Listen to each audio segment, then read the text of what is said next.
नमस्कार दोस्तों, आपका स्वागत है। आज हम बात करने वाले हैं स्वतंत्र वीर सावरकर जी की।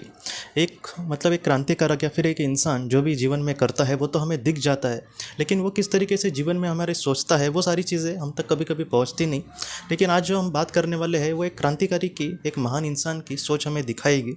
ये वो वक्त है दोस्तों जब सावरकर जी को 50 साल के काने पानी की सज़ा दी थी और उनको अंडमान भेजा दिया गया था अंग्रेज़ी सरकार के द्वारा।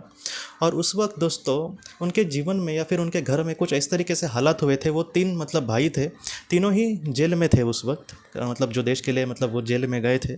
और उनकी जो पत्नियां थी दोस्तों वो घर में हैं, और सिर्फ ऐसे हालात थे दोस्तों कि उस वक्त उनको अनाज भी नहीं मिल रहा खाने के लिए, क्योंकि किसी से उनको कुछ मदद नहीं मिल रही थी। क्योंकि अगर किसी ने इनको कुछ दिया तो अंग्रेज़ी अक्सर की बुरी नज़र हम पर पड़ जाएगी, वो हम पर हमारे भी सामने कुछ ना कुछ परेशानियां खड़ी कर देंगे। तो इस तरीके से एक वक्त ऐसा भी आया था दोस्तों कि जिस तरीके से जानवर जो बैल वगैरह या फिर गाय वगैरह जिस तरीके से रहते हैं जिस गोठा में, तो वैसे भी इनको रहना पड़ा था उनकी वाइफ को वगैरह। क्योंकि उस वक्त हालात ऐसे थे दोस्तों कि वो किसी के खिलाफ भी लड़ नहीं पा रहे, या फिर कोई इंसान भी, उनके करीबी लोग भी उनको मदद नहीं कर पा रहे। तो इन सारी चीज़ों से उनकी जो भाभी थी, उनके जो बड़े भाई जिनका नाम बाबा राव सावरकर जी, उनकी जो भाभी, उनकी वाइफ जो थी वो थोड़ी सी परेशान हो गई और दुखी हो गई दोस्तों। और उन्होंने सावरकर जी को एक पत्र लिखा। वो पत्र उनको अंडमान में मिला। उस पत्र में ऐसे था कि आप बहुत बड़ी शपथ लेकर आप तीनों भाई आज कहीं ना कहीं देश के लिए कुछ कर रहे, और आप बहुत अच्छा कार्य कर रहे हैं, लेकिन हमारे बारे में क्या? हम लोग कहीं ना कहीं एक लड़के की जब शादी हो जाती है तब एक बहुत सारे सपने उसके आंखों में होते हैं। वो सारे सपने इस तरीके से टूट गए हैं कि मैं क्या बोलूँ। हम इसी तरीके से ज़िंदगी जीने के लिए, हमारी ज़िंदगी बर्बाद करने के लिए हम अपने हमसे हम शादी किया, या फिर हमको अपने घर पे लेकर आए क्या आप और आपके बड़े भाई? तब सावरकर जी ने दोस्तों, कैसा है दोस्तों कि उनकी भाभी भी सच में बहुत बड़ी थी। अगर आज के ज़माने में देखा जाए तो कोई पत्नी भेजेगी नहीं किसी को, उस तरीके से अगर होते तो, लेकिन वो भी महान थी। लेकिन ऐसे जब जीवन में सब कुछ बुरा होता है दोस्तों, तो अब आपको भी पता है कि एक गुस्सा ही आ जाता है। जैसे किसी के साथ कुछ बुरा होता, सबसे बड़ा पहले तो गुस्सा आता है भगवान पे। तो इन सारी चीज़ों को लेकर ही एक मन में उसके गुस्सा था। वो भी एक सच में एक देवी जैसी ही स्त्री थी। ये जो सारी चीज़ें थी वो सावरकर जी को पता चली कि ये किस तरीके से भावुक होकर इन्होंने मुझे सवाल पूछे हैं। तब सावरकर जी ने जो आंसर दिया दोस्तों, बहुत ऐसा लगता है ना कि क्या बोले। वो ये कहते हैं कि भाभी आप कह रहे हैं वो बराबर है, लेकिन आप इस तरीके से सोचिए कि ऐसे कितने लोग होंगे देश में, जो ऐसे कितने मेरे उम्र के लोग होंगे जो इस तरीके से कार्य करते होंगे।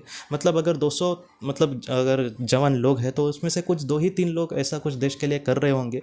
इसलिए आपको तो कहीं ना कहीं गौरवान्वित होने की आवश्यकता है कि हमारे घर में सारे ही के सारे मर्द कहीं ना कहीं अपने देश की सेवा करने की कोशिश कर रहे।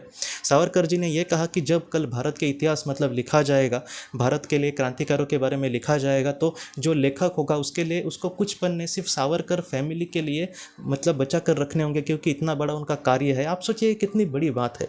एक बहुत बड़ी किताब है, मुझे आपको मैं उसका चित्र दिखाता हूँ, 57 इसमें सारी क्रांतिकारियों के बारे में लिखा गया है और जिस तरीके से उन्होंने कार्य किया। बहुत अद्भुत किताब है विश्व वालिम जी की, और बहुत अच्छी किताब है। तो इसमें से आप सोचिए कि ऐसी जब किताब लिखी जाएगी कि भारत की स्वतंत्रता के लिए लड़ाई के लिए कौन कौन लड़ा, किसने देश के लिए आहुति दी, तो ऐसे लोगों के लिए ऐसे लोगों के इसमें, उनके संच में दोस्तों, कहीं ना कहीं सावरकर जी के जो कुटुंब है, जो परिवार है, उसके लिए उसको पेजेस बचा कर रखने होंगे, क्योंकि इनका कार्य इतना बड़ा है। उनके बारे में सारी जानकारी लिखनी होगी। ये कितनी बड़ी बात है। और सावरकर जी बाद में ये भी कहते हैं कि हम तो 3 ही हैं, लेकिन अगर हम और भी ज़्यादा भाई होते, अगर हम 7 भी होते, हम 10 भी होते, तो भी हम देश के लिए लड़ने की कोशिश करते, और चाहे हमारी जान चली जाए। ये कितनी बड़ी बात है दोस्तों। तब उनकी भाभी ने भी कहा कि हाँ ये सच है, और उनको भी कहीं ना कहीं उनके आंखों में दोस्तों आंसू आए। ये जो कहानी है कहीं ना कहीं हमें एक क्रांतिकारी जो करता है वो डायरेक्टली हमें दिख रहा है, लेकिन वो किस तरीके से सोचता है, किस तरीके से वो पागल है अपने ध्येय के लिए, किस तरीके से उसका प्यार है अपने माँ के लिए। आप सोचिए सावरकर जी, तिलक जी, या फिर नेताजी सुभाष चंद्र बोस जी, ये बहुत बड़े इनकी शिक्षण आप देखेंगे तो बहुत बड़ा था। किसी और देश में जाकर या फिर खुद भारत में रहकर भी वो कितने बड़े पोस्ट में, आज के ज़माने को आपको समझ में इसलिए कह रहा हूँ कि 4-5 लाख रुपए उनकी तनख्वाह हो जाती, इतने वो बड़े अफसर बन भी सकते थे। लेकिन उन्होंने वो सब छोड़कर अपने देश के लिए कुछ करने की कोशिश करी। खुद सावरकर जी को एक अंग्रेज़ ऑफिसर मिलने आया था अंडमान में, तब उसने भी कहा कि आप इन सारी चीज़ों में क्यों पड़े देश सेवा के लिए, अगर आप मतलब अंग्रेज़ों के साथ अच्छे से रहते तो आपको कितना बड़ा आज पोस्ट मिल जाता। लेकिन उन्होंने बहुत अच्छे से कहा है दोस्तों कि मतलब मैं इन सारी चीज़ों के लिए नहीं जीता, शायद मैं एक अच्छी ज़िंदगी, एक मतलब शान शौकत की ज़िंदगी जीकर जब मेरी जान चली जाए उस वक्त मेरे मन में कुछ भी नहीं होता और एक दुख ही होता कि मैं देश के लिए कुछ कर नहीं सका। लेकिन आज मैं यहाँ पर बहुत ही बुरी हालत में हूँ और वहाँ पर आकर मतलब मैं आपको हमेशा कहता हूँ कि मतलब मेरा आजीवन कारावास है, कभी तो आप किताब प्लीज़ पढ़ने की कोशिश करना। जिसको दिल से इच्छा है आप प्लीज़ मुझे व्हाट्सएप पर मैसेज करना, मैं आपको ज़रूर देने की कोशिश करूँगा, क्योंकि ये ऐसी अद्भुत किताब है दोस्तों कि आप मतलब बोलते हैं ना, सोचने पर मजबूर कर देगी। बहुत बड़ी किताब है ये, लेकिन आप ज़रूर मतलब पढ़ने की कोशिश करें दोस्तों। तो ये सारी जो चीज़ें हैं वो कहीं ना कहीं हमें यही सिखाती है कि किसी चीज़ के लिए एकदम पूरी तरीके से अपना मतलब जान झोंक देना, इस तरीके से मतलब ये जो क्रांतिकारी है उनसे हम बहुत सारी चीज़ें सीख सकते हैं। और सावरकर जी जैसे एक मतलब मणि को या फिर एक बोलते हैं ना कि एक हीरे को मतलब पहचानना, उनसे बहुत सारी चीज़ें सीखना, ये मतलब मुझे लगता है कि हम सबके लिए वो हमारी आगे की ज़िंदगी के लिए बहुत महत्वपूर्ण है दोस्तों। तो दोस्तों हम अपने अगली वीडियो में किसी नए विषय को लेकर मिलेंगे, तब तक आप अपना अपने परिवार का ख्याल रखना। आपका बहुत बहुत धन्यवाद।